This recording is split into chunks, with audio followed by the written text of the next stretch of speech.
Okay বন্ধুসকল, welcome to my channel education টিকে আছাম। আৰু বন্ধুসকল, বহুত ভাল খবৰ, কাৰণ কম্বাইন হায়াৰ ছেকেণ্ডাৰী এক্সামৰ কাৰণে যিসকলে প্ৰিপেৰেশ্যন কৰি আছে বা প্ৰিপেৰেশ্যন কৰিব আৰু যিসকলে অনলাইন কৰিম বুলি ভাবি আছে তেওঁলোকৰ কাৰণে বহুত ভাল খবৰ হয়। কাৰণ জানে আপোনালোকে SSC কম্বাইন এক্সাম পাতে, আৰু কম্বাইন এক্সামৰ কাৰণে যিহেতু CHSL মানে যেটা হায়াৰ ছেকেণ্ডাৰী লেভেলৰ এক্সাম সেইটো সকলোৱে দিব পাৰিব, আৰু বহুতেই ভাল খবৰ হয়। কাৰণ ইয়াত আপোনালোকৰ আজিৰ পৰা অনলাইন লিংক অপেন হৈছে, একেবাৰে 7 তাৰিখলৈকে থাকিব। আৰু এই 7 তাৰিখৰ ভিতৰত মানে 1 ফেব্ৰুৱাৰীৰ পৰা মাৰ্চ মাহৰ 7 তাৰিখলৈকে থাকিব। গতিকে বহুত দিন সময়সীমা আছে। আজিৰ পৰা আবেদন জনাব পাৰিব। কেনেকৈ আবেদন জনাব সেইটো মই এইটো ভিডিঅ'তে অকণমান দেখুৱাই আছোঁ বাৰু আপোনালোকক। চাওক, ইয়াত আপোনালোকৰ লয়াৰ ডিভিজন ক্লাৰ্ক, LDCৰ পোষ্ট, জুনিয়ৰ ছেক্ৰেটাৰী এছিষ্টেণ্ট, এনেকুৱা তাৰমানে পোষ্টবোৰ এনেকুৱা টাইপৰ ইয়াত আছে, ধুনীয়াকৈ লিখাই। দৰমহাবোৰো দিয়াই আছে ইয়াত 19,900 পৰা 63,200।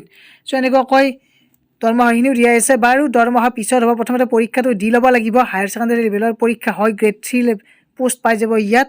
আৰু ইয়াত আপোনালোকৰ আজিৰ পৰা ষ্টাৰ্ট হৈছে, আৰু আপোনালোকৰ ইণ্ডিয়ান চিটিজেন হ'লে হৈ যাব। আপোনালোকৰ প্ৰায় গোটেইখিনি ডকুমেণ্টছ থাকিব লাগিব।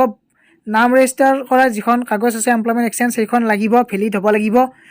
আৰু বয়সৰ সময়সীমাখিনি আপোনালোকক দেখুৱাই দিছোঁ। ইয়াত 18 পৰা 27 বছৰ। যদি SC বা ST হয় তেনেহ'লে 5 বছৰ বঢ়াই দিলে 27ৰ পৰা 33 বছৰ হৈ যাব।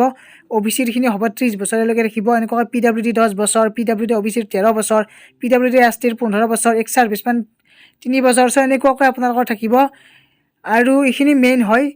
এতিয়া মই বাৰু লিংকটোত গৈ কিনে এবাৰ আপোনালোকক দেখুৱাই আছোঁ। চাওক, SSCৰ যিটো লিংক আছে কম্বাইন এক্সাম, যিহেতু ষ্টাফ চিলেকশ্যন কমিশ্যনৰ CH লেভেলৰ এক্সাম হয় এইটো, মানে হায়াৰ ছেকেণ্ডাৰী লেভেলৰ এক্সাম CHSL।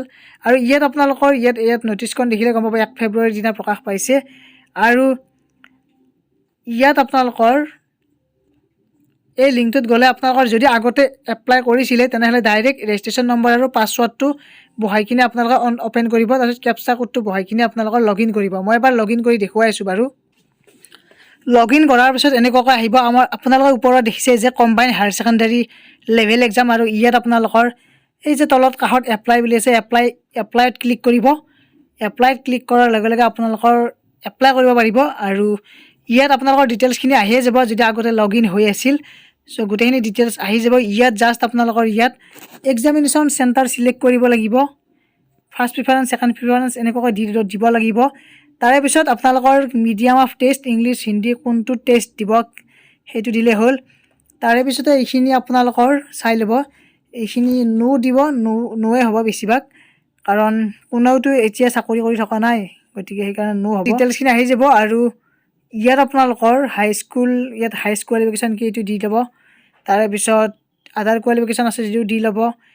তাৰে পিছতে আপোনালোকৰ হায়াৰ ছেকেণ্ডাৰী পৰীক্ষা ইয়াত চিলেক্ট কৰিব, পাছ কৰিছে নে কৰা নাই, এপিয়াৰিং হৈ আছে নেকি, কি পঢ়ি আছে সেইটো দিব। তাৰে পিছত ইয়াত আপোনালোকৰ ৰোল নম্বৰ, পাৰ্চেণ্টেজ এইখিনি বহাব। তাৰে পিছতে আপোনালোকৰ এইটো ইয়েছ দিব পাৰে, নো দিব পাৰে আপোনালোকৰ। Do you want to make your personal information available for, মানে পাৰ্চনেল ইনফৰমেশ্যনখিনি এভেইলেবল কৰিব পাৰিম নে সুধিছে ৱেবছাইটত। আপোনালোকৰ তাত তেতিয়া তাৰমানে নটিফিকেশ্যনবোৰ আহি থাকিব কিবা জব ওলালে। বাকী এইখিনি গোটেইখিনি আপোনালোকৰ ডিটেইলছখিনি আহি যাব। তাৰে পিছতে নেক্সট আপোনালোকৰ ফটো ছিগনেচাৰ আপলোড কৰিলে হ'ল 10 KB ভিতৰত, বা 20ৰ পৰা 50 KB ভিতৰত ফটো, আৰু 10ৰ পৰা 20 KB ভিতৰত ছিগনেচাৰ। আৰু ছিগনেচাৰটো ৰিচেণ্টলি কৰা হ'লে বেছি ভাল হ'ব, 1 নৱেম্বৰ 2021 তাৰিখৰ পিছত কৰা হ'লে ভাল হ'ব। তাৰে পিছতে নেক্সট আপোনালোকৰ আই এগ্ৰী কৰি কিনে ইয়াত এই যিটো কেপচা কোড আছে এইটো বহাই কিনে এবাৰ প্ৰিভিউ কৰি ল'ব। তাৰে পিছত ছাবমিট কৰি দিব, আপোনালোকৰ গোটেইখিনি কাম হৈ যাব। গতিকে কম্বাইন এক্সাম হয়, মানে এইটো CHSL SSC ফালৰ পৰা পাতেই, আৰু বহুত ভাল অপৰচুনিটি হ'ব। কাৰণ আপোনালোকৰ আগন্তুক পৰীক্ষা যিহেতু 1 লাখ নিযুক্তিৰ ক্ষেত্ৰতো কমন এক্সাম হ'ব, গতিকে একেই হ'ব, গোটেইখিনিয়ে একে প্ৰিপাৰেশ্যন কৰিলে হৈ যাব। আৰু ভিডিঅ'টো এইখিনি আছিল, সৰু ভিডিঅ' হয়, মই জাষ্ট আপোনালোকক ইনফৰমেশ্যনখিনি দিলোঁ, অকণমান দেখুৱাই দিলোঁ। আৰু নেক্সট কিবা আপডেট থাকিলে জনাই থাকিম। ছাবস্ক্ৰাইব কৰি ৰাখক চেনেলটো, তেতিয়া বেল আইকনটো প্ৰেছ কৰি ৰাখিব, তেতিয়া আপডেটসমূহ পাই থাকিব। ধন্যবাদ, থেংক ইউ।